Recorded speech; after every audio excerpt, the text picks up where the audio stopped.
Hello and a warm welcome to Inspire and Aspire, our channel dedicated to personal growth and inspiration. Today we have a special session on managing stress with the insightful guidance of Gaur Gopal Das ji.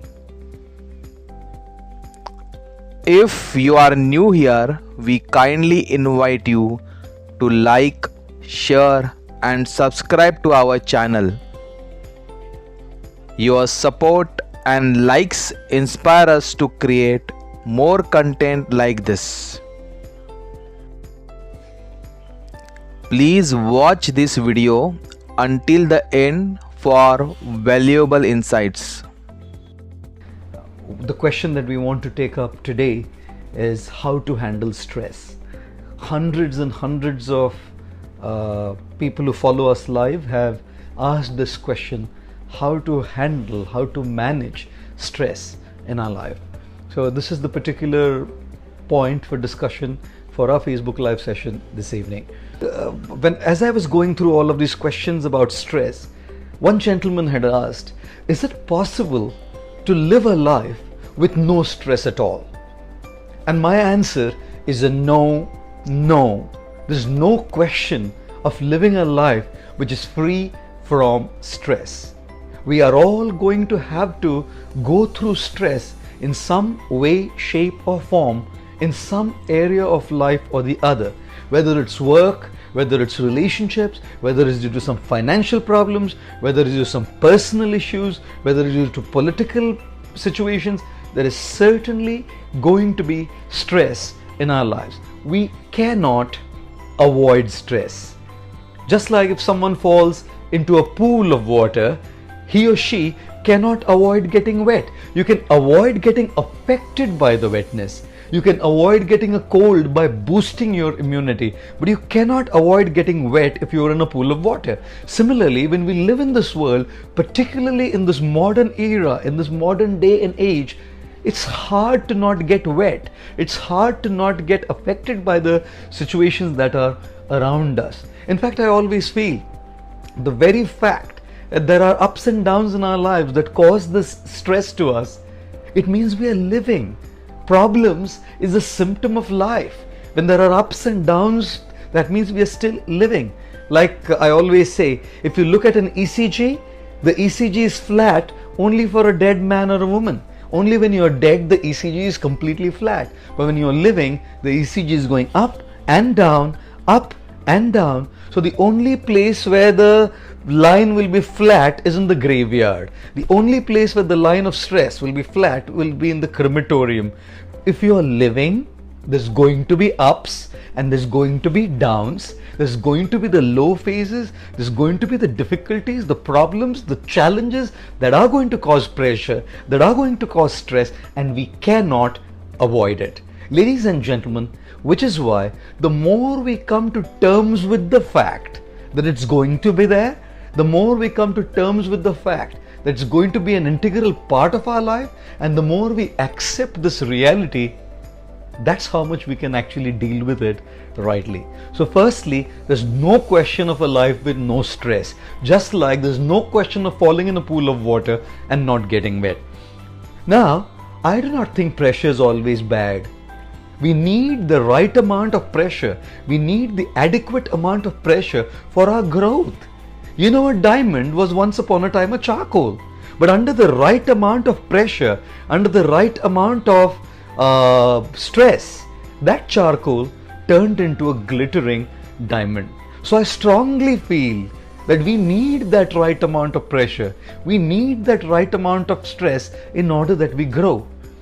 When that pressure crosses the threshold of our tolerance, that's when it affects us negatively. When it's beyond our tolerance, so long as the pressure is handleable and it helps us grow, it's great. But as soon as that pressure crosses the boundary, it crosses our tolerance threshold, it starts affecting us badly, negatively. It starts affecting our mental stability. It starts affecting our mental peace. It starts affecting our performance. It starts affecting our dealings with others. We start becoming irritable. We start throwing temper tantrums. We start moving out of alignment from a life of balance. And that's what we call stress. The positive side of it is the pressure for growth, but the negative side of it, which is beyond our ability to tolerate and handle, is the element that we call stress. Now, this is the element that we need to deal with, handle in a way that it doesn't harm us, in a way that it doesn't hamper our productivity, our performance, our relationships, our personal life. This evening I thought I would share with you a couple of my thoughts on how to handle and deal this negative element of stress, something that's getting beyond our threshold of tolerance, something that's hitting us so hard and getting onto our nerves so much that we're not able to lead a satisfied, fulfilled, contented, stable, balanced life.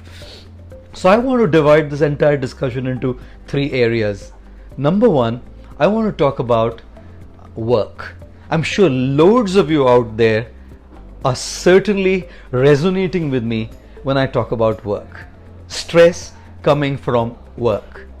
Now believe me, you, hand on my heart, I truly do not think that work is the cause of stress. Loads of times people keep talking to me about this, that it's work which is stressing us. I do not think that work causes stress. I think it's the wrong kind of work that causes stress. Work that you don't enjoy, work that's not what you want to do, work that doesn't drive you, work that you're not in love with. When you do something that you don't like, when you do something that you don't want, when you do something that's not your calling, when you do something that you don't enjoy, what do you expect? Stress. What do you expect? A negative emotion, a negative pressure on your head, because you don't look forward to it.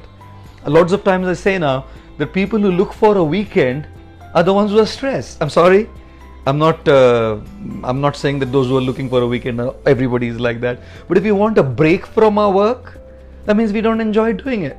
That means it's pressurizing us so much that we need a break from it. If you love something, you get up at 12 o'clock, somebody wakes you up at 12 o'clock in the night, 1 o'clock in the morning, you still will jump out of your bed to do it, ladies and gentlemen. Which is why I think it's the wrong kind of work that causes us stress. Imagine if you do the right kind of work, something that you love, something that drives you, something that you feel inspired to do, something that you're motivated by, something that consumes you so much that you practically forget everything around you.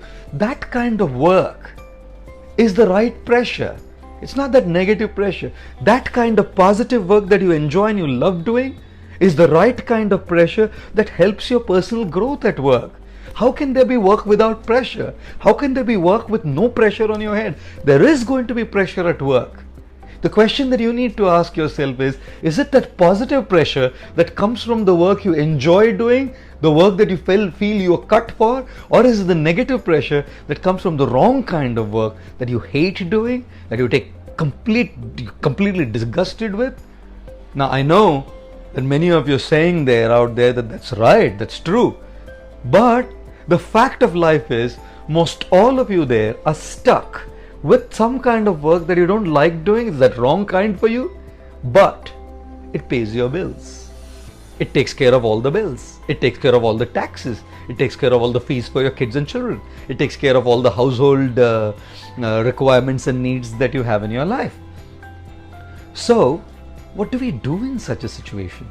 Don't you all there sometimes just feel so stuck in life, and I'm stuck with this work, I don't want to do it, I hate it to the core, but it pays off the bills.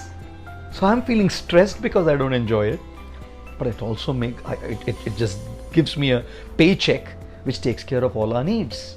What do we do in such a kind of a situation? The first thing you need to do is this. For those of you who are married or are in a relationship, you will know this. When you're in a relationship with someone or you're married, you don't like everything about that individual whom you're in a relationship with. There's certain things in that person whom things that you just cannot handle, just cannot take, just cannot tolerate. There are other things in that individual which you're okay with, neutral, chalega, it's alright. But there are other things which you truly enjoy. which you truly connect to. No individual is perfect. No person whom you're going to have a relationship with is perfect. And so also, no job, no kind of work is perfect. There are going to be things in your work, in your job that you just don't like, which could also be a majority of it. There's going to be certain things in your life, in your work, which you may be okay with, but there may be some elements of your work, even one element in your work, that you may probably like a little bit. When you're stuck because of doing the wrong kind of work, but because it pays you and you can't move out, you're helpless, you're not going to be able to quit, then treat your work like a marriage. Treat your work like a relationship. You will have to focus on and pay your attention to that one element. If you can even identify that one part of your work, that one element of your work, which you probably can develop a liking for, it's going to make that pressure on your head, which is negative, a little lesser. If possible, quit it and do what you like. But for most of us, it's not a reality. Ground reality is that we are not going to be able to quit that particular job that you don't like doing, for the simple reason that there are real needs in the real world. So start liking a part of it. Like in a relationship, when you focus on that positive side and you start liking that particular side of the individual, your relationship is based on that higher purpose. If you just focus on the negative side, which could be a major side, or things that are you're neutral to, it's not going to work. So my first advice to manage and deal with your stress at work in a job that you don't like is this: start liking an element of your work. If you don't know what it is, start identifying that one element which truly you can connect to and develop. Look forward to it every day. That one element, if not the entire part, and it's going to minimize at least a part of the negative stress that comes from your work. But that's not all. The second aspect, according to me, is also start adding to your life something that you truly love to do in your work. For example, you may be a software engineer and you may hate coding, but you may love art, you may love music, you may love theater, whatever else it may be that you love. Start adding a little bit of that, even if it's not too frequent, even if it's once in a fortnight, even if it's once in a week or once in 3 weeks, whatever the frequency may be, you please start adding that element to your life. That kind of work, that kind of passion, that kind of calling, something that you truly love doing, I assure you, your stress levels will slowly go down. A, by starting to like some element of what you have to do at your work, and B, by starting to add some element that you love to do in your work. Together you can deal with that stress. Together you can manage with the stress that you go through at your work in a job that you don't like more effectively. So conclusively, on this work front, start liking something about the wrong kind of work where you're stuck, something that you don't love, and start adding a part of something that you truly enjoy doing, the right kind of work to your life. That balance can help you find the ability and the strength to navigate your journey through your work life. The book that we have written, Life's Amazing Secrets, is going to be out on the 17th of September in all lead stores across the country. We are also trying to, Penguin's publishing it, we're trying to see if Penguin USA and Penguin UK and Penguin Australia can publish it also. If they're able to publish it, all of you overseas will also get the copies. Otherwise, you'll probably need to get it from the Indian stores or the Indian online portals. But in that book, we have elaborately discussed this subject matter of work, something that we have to do, something that we love to do, and how do we balance it, has been discussed elaborately in that book as well. Now, the second area of stress, leaving work aside, is our relationships. Now, one lady once went to a doctor. The doctor asked the lady, "So, madam, how's your headache?" The lady said, "Well, he's out of town." Now, believe me, more than the literal physical headache, is the headache that people cause us. You know, people are sometimes just who they are. Our relationships are extremely satisfying and they're very, very meaningful to us. At the same time, people have their individual natures, people have their baggage that they carry with, have a certain upbringing that they've brought with them, which is why dealing with people is not as easy, you know. So how do we handle the stress, the negative pressure that comes not because the nature of the right kind or the wrong kind of work, but because the people around us? Now it could be personal relationships, or it could be relationships at work with our colleagues, with our bosses, with our managers, with our teammates, you know. But people, whether in a personal relationship, marriage, loving relationship with someone, friendship, or just a official relationship at work, people, I feel, causes more pressure than the work itself. So how do we handle this? Now, believe me, again, I think pressure, the right amount and the adequate amount of pressure is needed even in our relationships in order that we grow. Growth is a consequence of pressure. There's no question of growth without proper pressure. Whether it's a diamond, which was a charcoal under a pressure, or whether it's biceps or triceps, which is a muscle under the pressure of weights. There's no question of growth without pressure. So even in our relationships, there is going to be a need for that right amount, for that adequate amount of pressure. Let's say, for example, personal relationships, marriage relationships, relationships with your children, relationships with your parents, relationships with your friends. There is going to be a need for some pressure. In fact, whether you need it or not, it's going to be there anyways.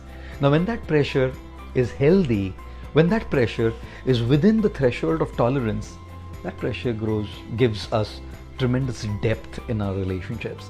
In fact, anybody can hang out with each other when times are good, when times are challenging, when times are trying, when times are testing times. That's when you can actually prove to each other how much you mean to each other in a personal relationship. Love is tested, and only in testing times is true love proven.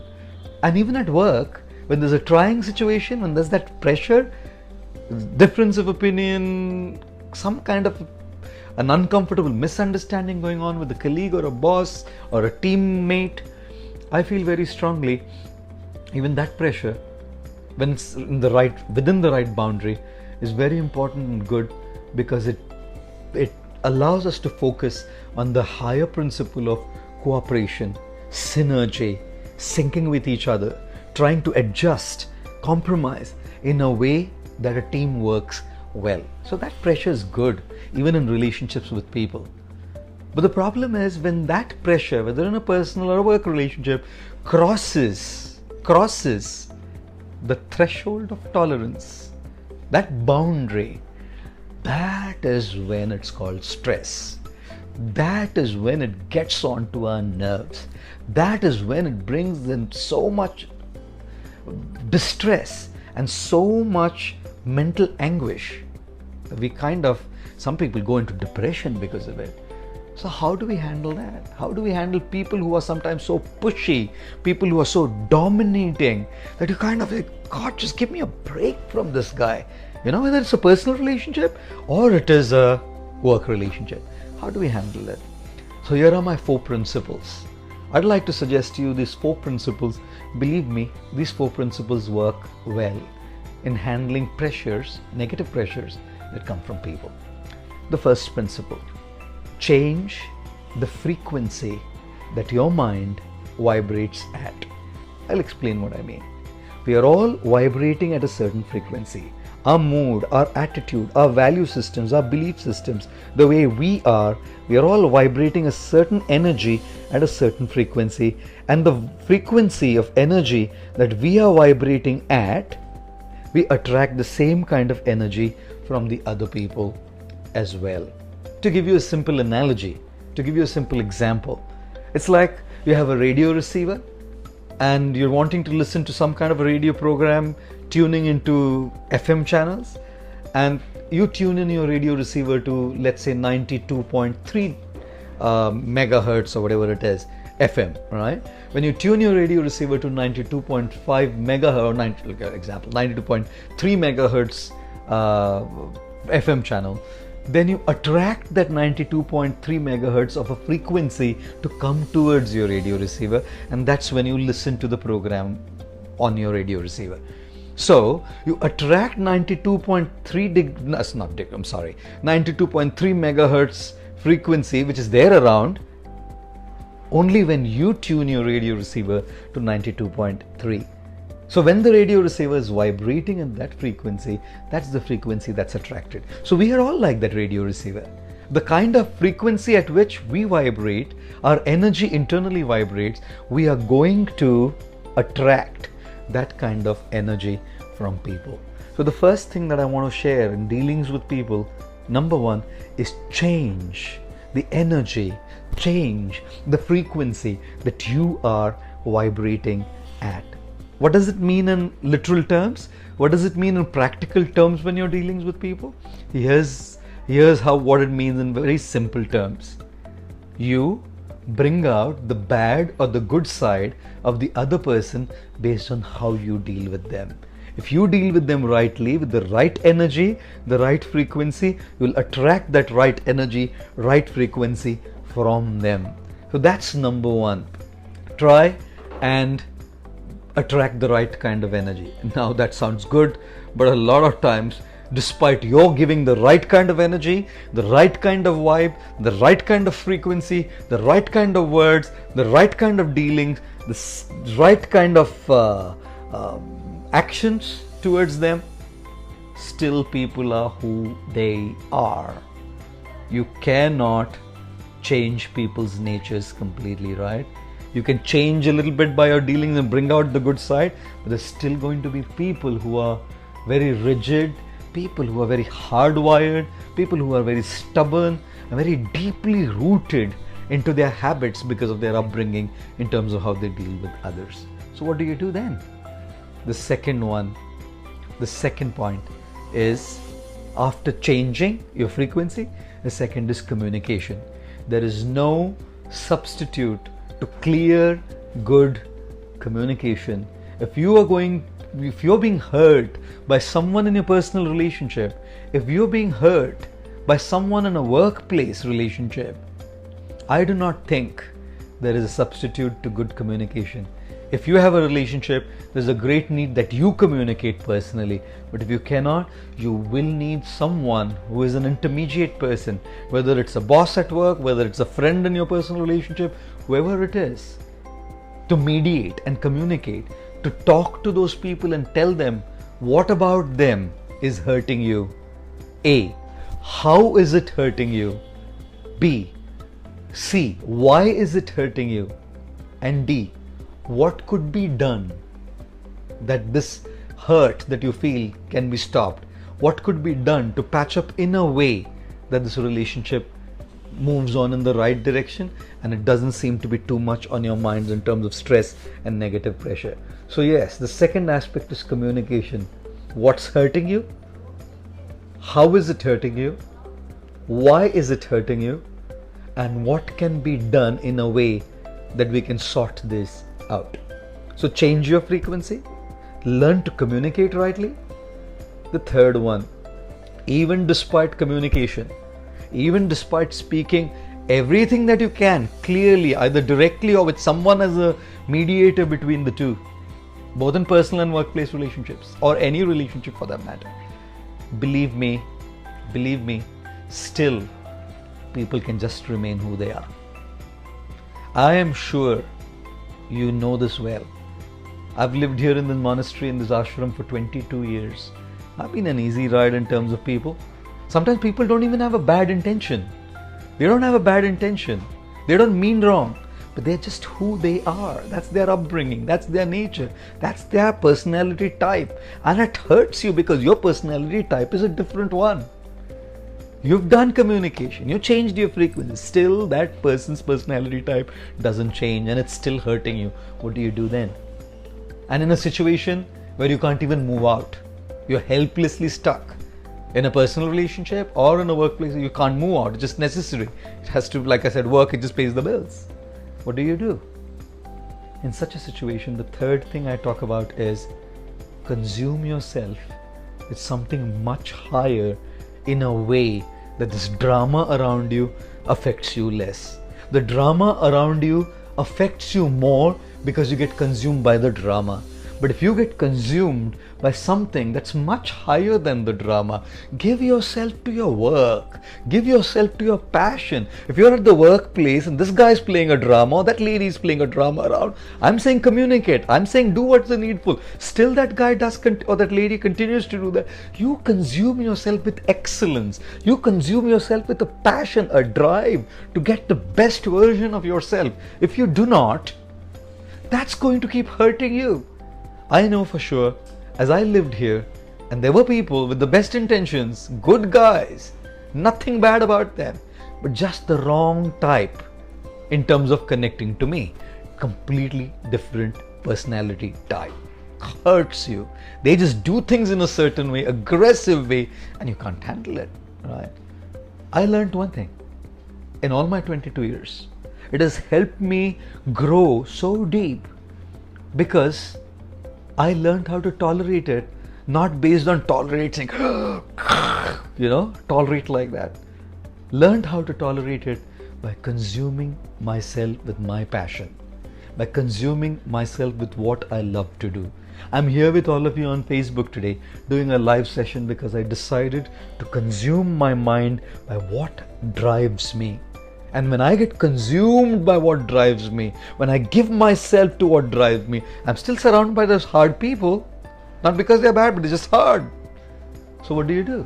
Well, because you're so consumed, that drama either doesn't affect you or it affects you less, bringing your mental stress levels because of that individual much lower than otherwise. And the fourth thing that I usually like to tell people in dealing with stress and negative pressure that comes by people around us who just don't change because their personality type, their upbringing, their background, whatever it is. The fourth thing that I usually like to tell people is this. Last option, when it's an extreme case scenario. First, change the frequency at which you vibrate. Second, learn to communicate rightly. Third, get consumed by a purpose, get consumed by what you love to do in a situation when you just can't move on. And the fourth, an extreme case scenario where it's so abusive in a personal or a workplace relation. It's so absolutely abusive that you come to the threshold of a breakdown. Take a break from that person.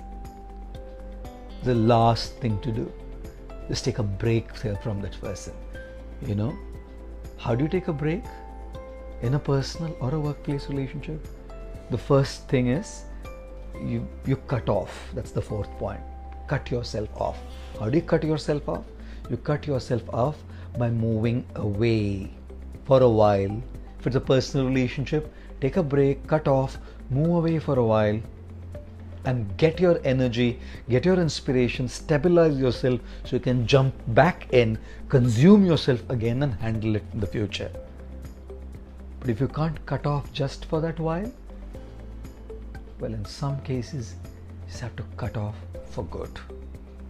Don't ruin your mental peace. Don't ruin your life, work or personal. Don't ruin it. Because you are valuable. Your peace is valuable. God created you not to be miserable. Misery is all around us. Like I said, factors of stress are there. But how do you handle it for yourself defines the way you live. Therefore, when I talk about relationships and people, these are the 4 C's. The first C, change the frequency at which you vibrate. Second C, communicate. Third C, consume yourself with your calling and passion. And the fourth C, cut yourself off for a while and jump back. And if it's just too much, you may have to just move out completely without ruining your life totally. The last and the third area that I really want to talk about in terms of handling stress is our personal life. So there's work that we spoke about earlier. Second is people and relationships that we spoke about. And the third is just personal life. And when we're talking about personal life, it's not work that's going wrong. It's okay, work's going good. It's not people who are doing much. People are okay. It's just me. Some people just are who they are. They just everything to their mind, everything to their heart, and just get stuck inside. Things are going out great. Things outside are going great. But it's internally, my God, some people take everything to heart. They're just so super sentimental sometimes, so super sensitive. And nothing's wrong literally outside, but they just take it too much. Somebody said something, he didn't even mean it. And it didn't even appear that he meant offense. We just take it and think, oh, he did that, she said that, he said this, he did that. That's what I call personal life. You know, how do you handle that stress? It just causes you so much negative pressure when you're too sensitive and keep taking these things internally. I think this is what we need to do.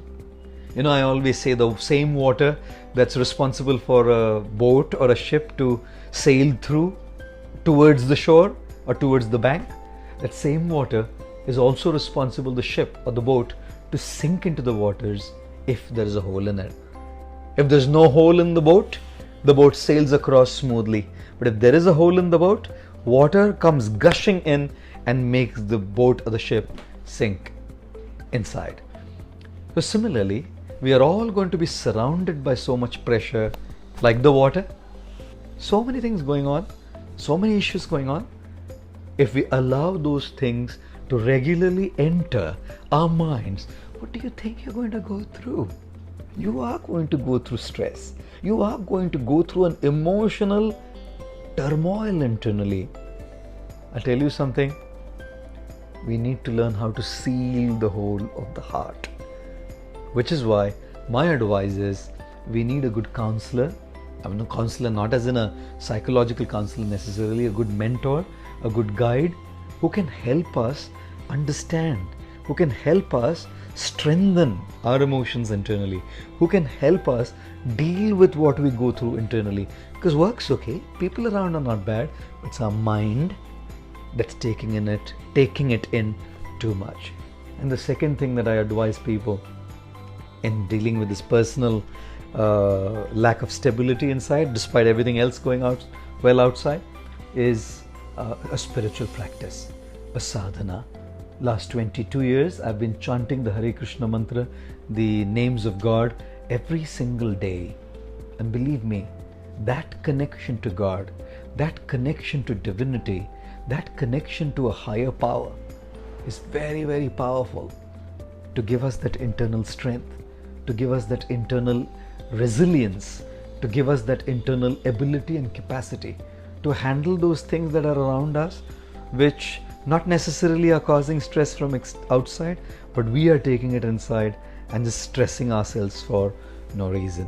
Which is why when I talk about stress, I talk about the positive side of stress, which is responsible for our growth, and we should have it, like a stress or pressure on charcoal, which turns it into a diamond.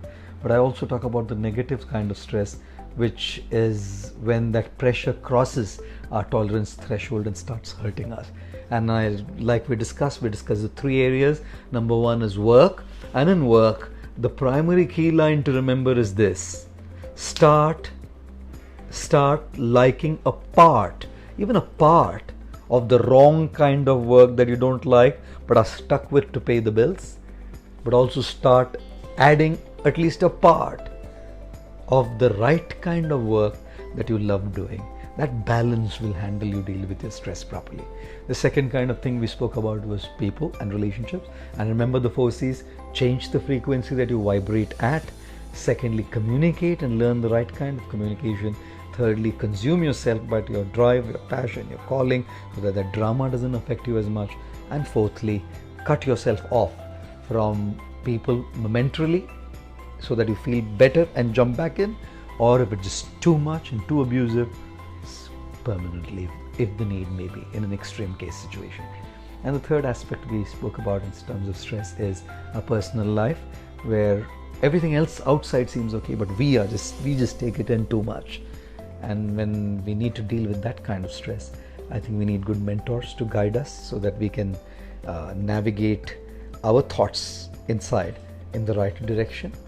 And secondly, we need to practice a sadhana, have a spiritual practice, which is our connection to God, in a way that we get that inner strength, become strong from inside to face those things within. I thank you all very, very much for your kind attention again. Thank you very much. Hare Krishna.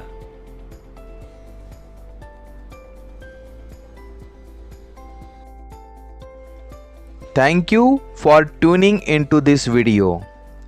If you enjoy it, we would greatly appreciate your support by liking, sharing, and subscribing.